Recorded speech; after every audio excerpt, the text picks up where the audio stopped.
إن الله وملائكته يصلون على النبي يا أيها الذين آمنوا صلوا عليه وسلموا تسلیما۔ بے شک اللہ تعالیٰ اور اس کے فرشتے رحمت بھیجتے ہیں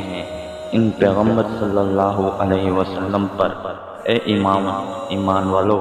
تم بھی آپ صلی اللہ علیہ وسلم پر رحمت بھیجا کرو اور خوب سلام کرو۔ حضور اقدس صلی اللہ علیہ وسلم کا ارشاد ہے، جو شخص مجھ پر ایک دفعہ درود پڑھے اللہ جل شانہ اس پر 10 دفعہ صلوات بھیجتے ہیں۔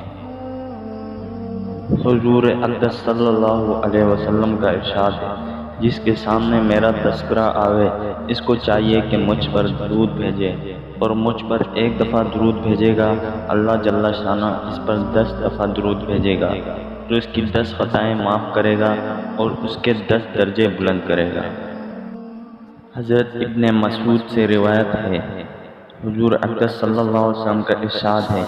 کہ بلا شک قیامت میں لوگوں میں سے سب سے زیادہ مجھ سے قریب وہ شخص ہوگا جو سب سے زیادہ مجھ پر درود بھیجے گا۔ ابن مسعود حضور اقدس صلی اللہ علیہ وسلم کا ارشاد نقل کرتے ہیں کہ اللہ جل شانہ کے بہت سے فرشتے ایسے ہیں جو زمین میں پھرتے رہتے ہیں اور میری امت کی طرف سے مجھے سلام پہنچاتے ہیں۔ حضرت عمار بن یاسر حضور صلی اللہ علیہ وسلم کا ارشاد نقل کیا ہے، اللہ جل شانہ نے ایک فرشتہ میری قبر پر مقرر کر رکھا ہے جس کو ساری مخلوق کی باتیں سننے کی قدرت عطا فرما رکھی ہے، پس جو شخص بھی مجھ پر قیامت تک درود بھیجتا رہے گا وہ فرشتہ مجھ کو اس کا اور اس کے باپ کا نام لے کر درود پہنچاتا ہے کہ فلاں شخص جو فلاں کا بیٹا ہے۔ ایک جگہ حضرت انس کی حدیث سے حضور اقدس صلی اللہ علیہ وسلم کا یہ ارشاد نقل ہے، کیا ہے کہ جو شخص میرے اوپر جمعے کے دن یا جمعے کی شب میں درود بھیجے اللہ جل شانہ اس کی 100 حاجتیں پوری کرتے ہیں اور اس پر ایک فرشتہ مقرر کر دیتے ہیں جو اس کو میری قبر میں مجھ تک اسی طرح پہنچاتا ہے جیسے تم لوگوں کے پاس تحفے بھیجے جاتے ہیں۔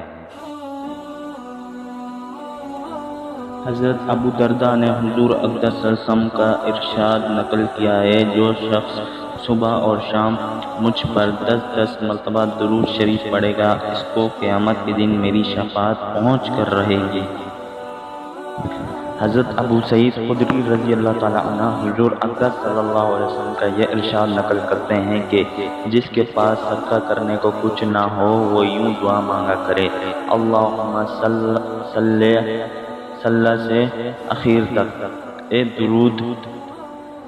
بھیج محمد صلی اللہ علیہ وسلم پر جو تیرے بندے ہیں اور تیرے رسول ہے، رحمت بھیج مومن و مرد اور مومن عورتوں پر اور مسلمان مرد اور مسلمان عورتوں پر۔ بس یہ دعا اس کے لیے زکوٰۃ یعنی صدقہ ہونے کی قائم مقام ہے، اور مومن کا پیٹ کسی خیر سے کبھی نہیں بھرتا یہاں تک کہ وہ جنت میں پہنچ جائے۔ حضرت عبد الرحمن کہتے ہیں کہ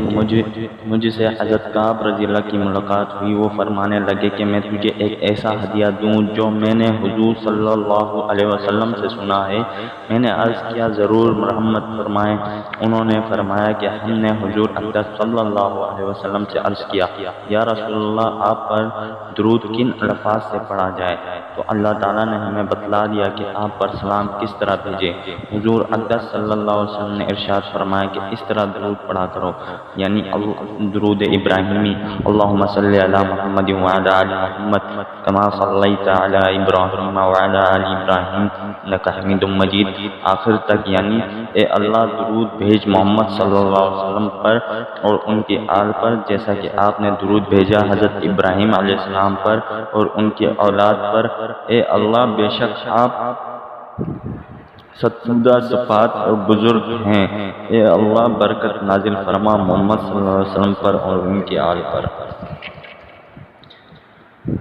اولاد پر جیسا کہ برکت نازل فرمائے آپ نے حضرت ابراہیم علیہ السلام پر اور ان کی آل پر، اولاد پر، بے شک آپ ستودہ صفات اور بزرگ ہیں۔ حضرت ابو ہریرہ رضی اللہ تعالی عنہ حضور اکرم صلی اللہ علیہ وسلم کا ارشاد نقل کرتے ہیں کہ مجھ پر درود پڑھنا صراط پر گزرنے کے وقت نور ہے، اور جو شخص جمعہ کے دن 80 دفعہ مجھ پر درود بھیجے اس کے 80 سال کے گناہ معاف کر دیا جائیں گے، اور وہ درود یہ ہے، ملاحظہ فرمائیں، اللہم صلی علی محمد النبی امی وعلی آلہ وسلم تسلیما۔ اس کے 80 سال کے گناہ معاف ہوں گے اور 80 سال کی عبادت کا ثواب اس کے لیے لکھا جائے گا۔